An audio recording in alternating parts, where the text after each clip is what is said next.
did I suspect that the JW organization wasn't right? Or something ain't right with this child, that sort of a feeling. What's wrong with what's going on here? Something is off. It's not your average run-of-the-mill Christian organization, supposedly, like I've been thinking, for quite a while now, but, never really put my finger on it. Later videos I would explain why I thought the way I did. Even though I consider myself a critical thinker and, really critical and skeptical about many things, they're very good on flying under the radar of the normal world. I wouldn't say normal world, but everybody that is not a Jehovah Witness, worldly people.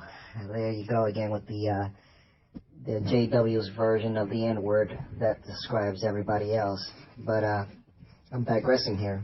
How did I know that something wasn't right with this organization? It didn't take long. I mean, it was right off the bat, actually, when I first met my wife through a mutual friend. We all went out. We were just friends, and I just met her.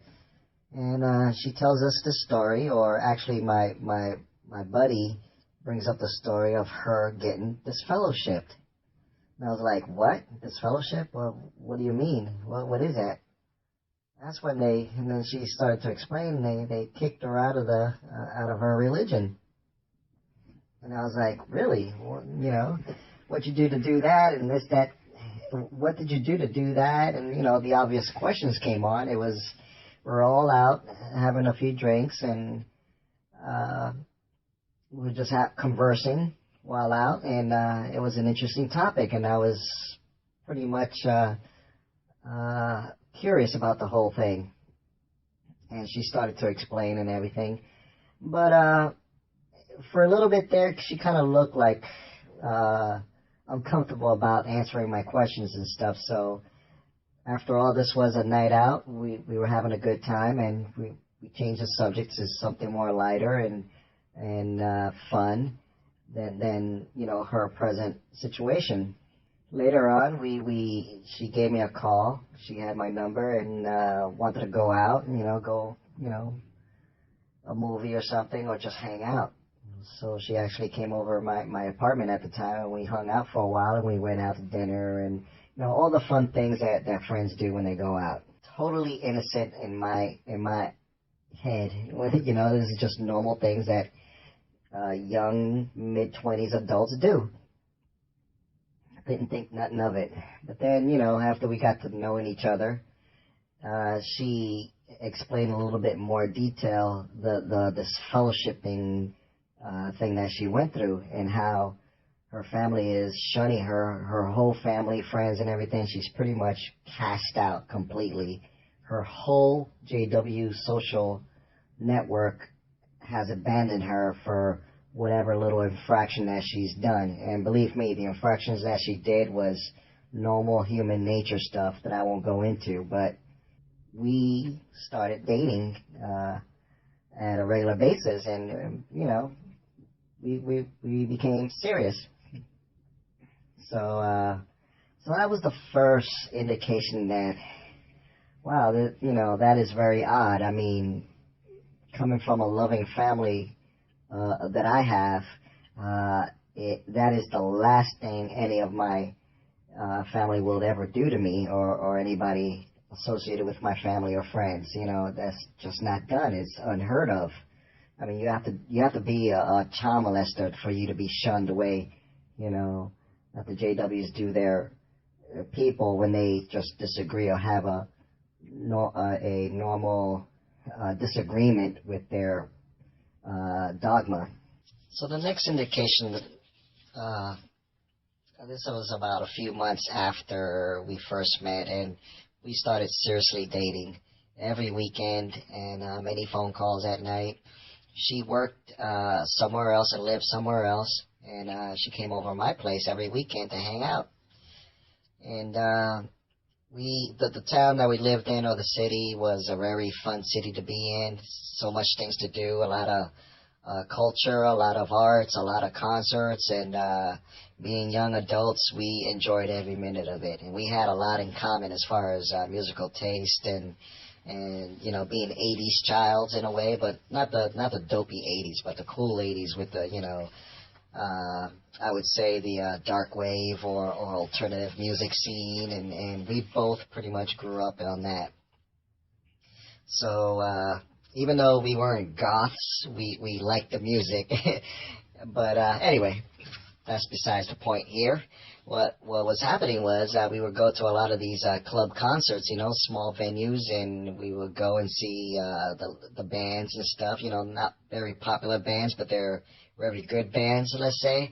And we would catch a show or a concert, go here, there, and everywhere. And one particular night, we go to a show and it's over, and we start filing out of the club, and we're holding hands like normal young adults, couples that are in love, doing their thing. That was our thing. We were holding hands, walking towards our car. So at that moment, we've done this many times before, no big deal, you would think. So this one particular night, she abruptly disengaged my hand from hers. I mean, like I was like putting a death grip on her or something. She just quickly separated from me at that point, and I'm like, well, what's the deal with this? What happened? Did I upset you or whatever? I'm being concerned here. I was like, I don't know what was going on. And what she told me is that she sees people from her old neighborhood or people that she know, other young adults, I guess, her age or whatever. She thought she's seen somebody she recognizes, and she quickly sort of pulled away from me quickly, so as not to indicate that I'm with her, maybe. Who knows? But that was odd to me. I'm like, what are you afraid of? I mean, this is silly. I mean, we're adults, consenting adults, out on the town, Yeah, that was very odd. So that's another instant that now it makes perfect sense. But what kind of sense is that really? It's not normal. I mean, unless you're in a Gestapo, 1943 Germany, where you're a German man and dating a Jewish woman at that time, it was that sort of Gestapo. Oh my God, I'm found out sort of moment.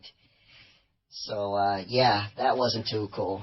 So we're gonna jump a little bit forwards here, and these are some experiences that I've noticed after we got married. So not many too creepy moments like that has happened since. And we continue on with just living our lives. And finally we get married. So that was great. She's living with me now, and we start this together, hopefully forever, And she started going back to her church. So I'm like, okay, if you want to do that, sure, go right ahead. Well, who am I to say go right ahead? It's like, oh, good for you. Go, that's what I was thinking at the time. So she started going to church and everything, the meetings, the JW meetings, and she asked me to come and accompany her. And I think by this time she's got fully reinstated. I don't know how long it took her to get reinstated, but bottom line, when she moved into my apartment, or our apartment now, it's a different city of that particular part of the country now, and she goes to the nearest hall that's close to where we live. So it's new experiences, new people, new friends, as far as her, and life goes on. And I guess I didn't know, you have to be segregated in the back row until they deem you fit enough to, be a full card-carrying member again, or, reinstated. So I'm assuming at this point she's reinstated, and she asked me to go and join her for, to go to church. or one of the meetings, and I'm not spiritual or religious at all, far from it.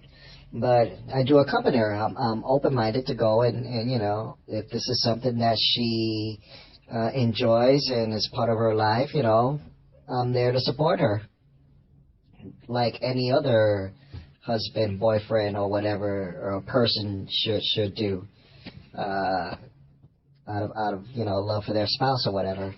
So yeah, I do join her, and we go to these meetings and stuff. And at first, I bet, as a kid, I'd grown up as a Christian, the fire and brimstone type. So I know all about that from that sort of perspective. And, the God gene is clearly not with me. But I sat there and I'm listening, and I'm like, okay, I'm hearing the same old spiel any other church, spews about, whether it be Catholic. I've been to a Catholic service and this service and other denominations. And, okay, it's the same old for me in my head.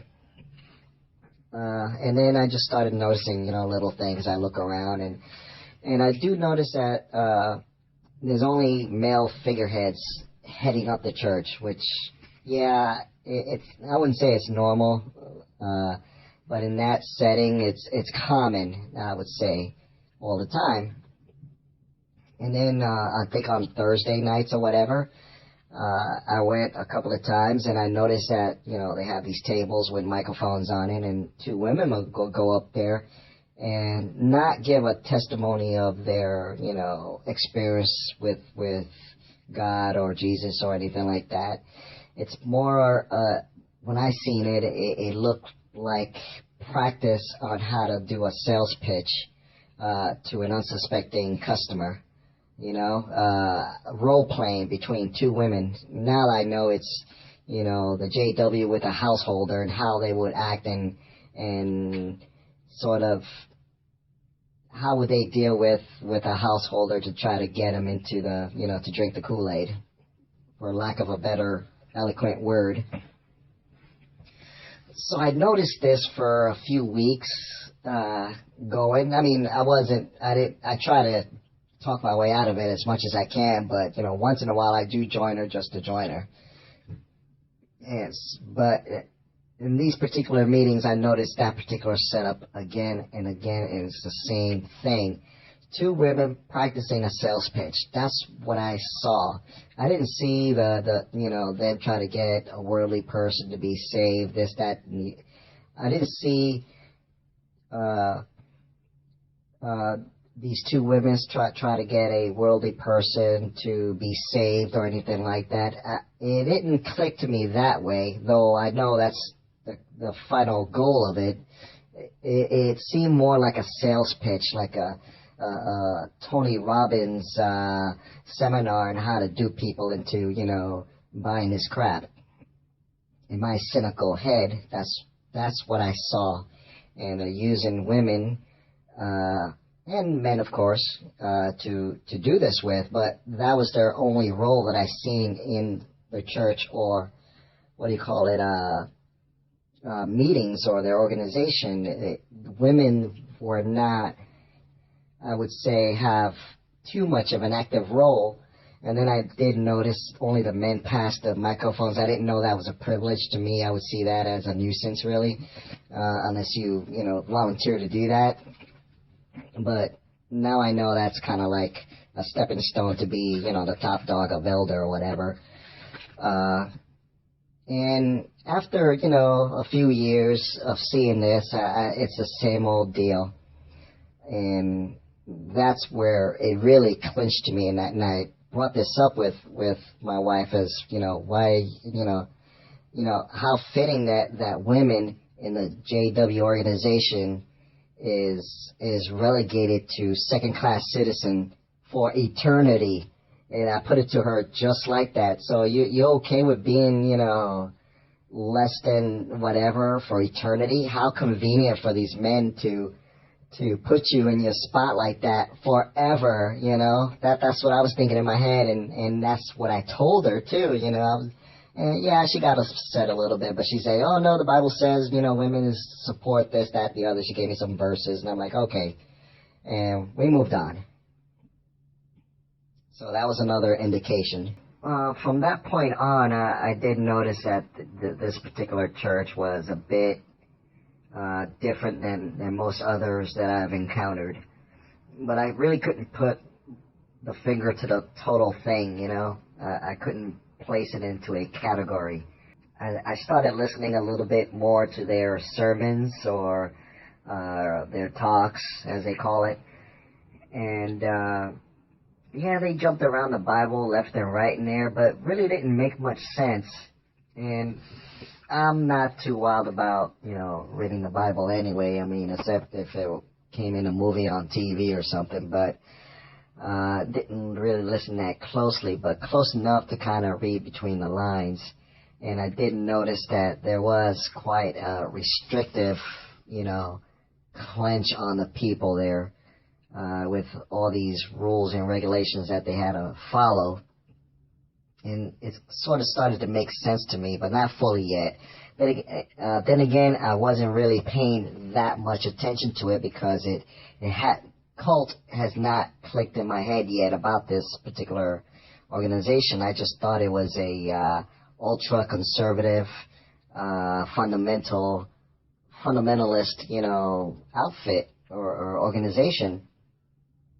So I'm like, okay, I'm actually used to seeing that as well with the church that my parents were involved with. They were really, well, my grandma really, it was a really restrictive, fundamentalist, fire and brimstone type of environment. So I was sort of used to that in a way. To the point where the women in that particular church didn't wear slacks or pants or jeans. They had to wear dresses, that to that extent. But obviously my wife wore jeans all the time and stuff, and pants and shorts, so it wasn't that, restrictive. But so I really didn't chalk it up to being a cult just yet. Then finally I go to my first convention. We went to another city for this particular one, so we had to stay overnight in the hotel, and a couple of nights to a friend of my wife's that lived in that particular city.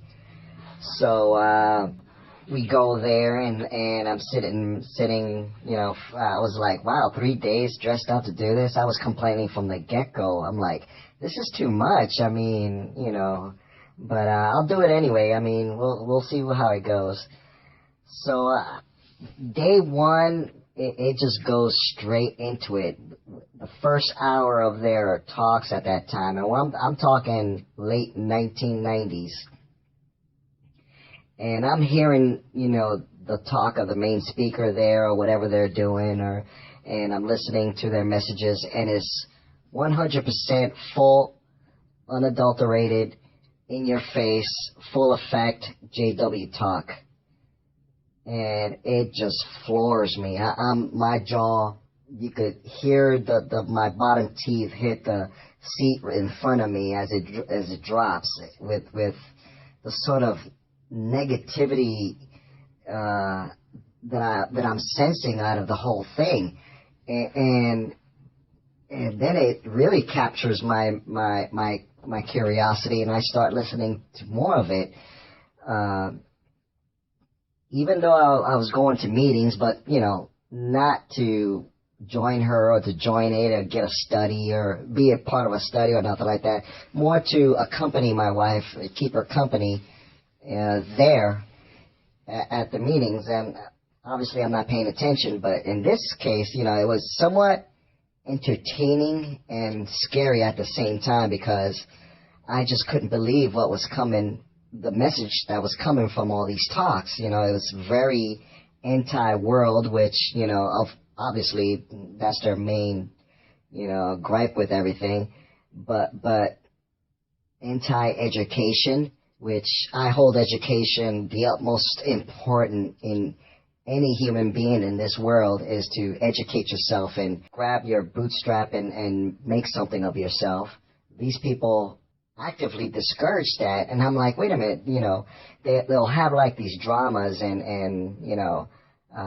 role playing sort of things. One guy is saying, no, I cannot do my church and go to school at the same time. And I'm like, bullshit. You could definitely go to church and do your studies and work a job at the same time. What are you talking about? People did that for eons. I understand the reasoning, but the reasoning to me was not valid in my head. So it was full effect, and at that point, the term cult has entered my mind with all this control and message and constant drone of of controlling the populace there, the JW there that were there. The bottom line in my seeing this, what I got out of it was, this was 3 days of propaganda, with the main focus on that first particular year that I've attended one of these conventions, the big one, the big Super Bowl of conventions for them, is A, do not educate yourself. B, the big chunk of their propaganda that particular day was, the internet is evil, do not go to it. The internet at that time wasn't what it is today. It was still sort of like the Wild West. Sure, there was a lot of bad stuff on it, of course, but there was still a valuable resource at that time still, but not, like I said, as it is today. They heavily persuaded their members not to get the internet or get on it or anything like that. It was the tool of the devil. I remember that specifically. And and it seems like they repeat this message every year. I think out of the less than 20 years that I've been married to my wife, and I've been to maybe a good, I lost count how many, because they all seem to be the same to me, but I've been to quite a number of memorials just to, help out with the kids, for one, and also to accompany her, so she won't feel lonely. This particular message was conveyed every convention that I've attended, and that's, do not pursue a better job or career. They heavily try to persuade their members not to do that at all, which I find it to be counterproductive to their cause, because it's more money for their contributions if their members are, better paid, maybe. That's what I'm thinking, as far as a business model, perhaps. And also, they got more time because they don't have to work many hours, to make a living. They can have more disposable time to having a career and to do their church activities or whatnot. Maybe that'll be a change in their ways in the future. I hope not. Actually, I want them to fail, but that's besides the point. The point being is, they are not encouraging their flock to better themselves in that particular capacity, being education, a better career, and so forth. So right from the get-go, this religion to me was counterproductive in the everyday lives of their members. That's just my opinion there. But it was 3 days of propaganda. So that was a big eye-opening, oh my God, there's something not right with this organization. And then her friend's house that we stayed in maybe 1 or 2 nights, I think it was one night, and we stayed at her place. She had a baby and a husband there, of course, a JW family. I wouldn't say a nuclear family, a JW family. But I remember they're having the conversations. I'm sitting there. They were friendly. They were friendly to me. I didn't suspect anything, odd or anything. And they asked questions, and I asked questions. We had conversations. But I remember this one. At one point, the lady, she turns to my wife and she says, So, how long have you been with the truth? You know, and that is the first time that I've heard the word the truth. And I was thinking to myself, wow, how pretentious it is for her to call this particular religion the truth, you know. And that was the first thing that popped in my head. And then I kept listening to their conversation among them two, but she was talking in a loud enough voice and sort of, I wouldn't say a normal, tone of voice. It was kind of like, enhanced, you know, like an enhanced sort of, demeanor that she had when she said that, like she was making sure that I heard it, hearing their conversation between those two, my wife and this woman. And they were talking about the religion, oh, how great it is that this, that, the other, and I'm listening, you know. I think I was tapping my toes or something, or just, you know, looking around, and they had a little baby there, so I was, you know, looking at the beautiful little baby, you know, not paying much, trying to look like I was not paying attention. Mind you, this was 15 years ago or so, early 90s, or late 90s rather. In my head, I was like, how pretentious it is for her to call it the truth. You know, now that I know it's a common term that they use to call their organization or their religion. When they started their conversation after that opening line, and that's what it felt like to me, it was an opening line to a sales pitch. The same sales pitch that I've been watching them rehearse in those other meetings back at the normal hall back home. So I was like, oh my God, they're trying to do a sales pitch to me in a way, in a more indirect way. Though I don't think I've went to enough meetings to notice if they practice this or not, like up on stage. I think they do this on their own, because every time I hear they do their little practice session on stage in front of everybody, it's more like they knock on the door, and of course the household is inviting them in and is generally interested in what they have to say, and they want a return visit, which I guess it doesn't happen too often, more like maybe 5% of the time it may happen, but listening to all the XJW members talk about their experiences about field service, it's a rare occurrence, if that. But anyway, yeah, that was very odd, and strangely enough, when a decade or so later, that same scenario has popped up again.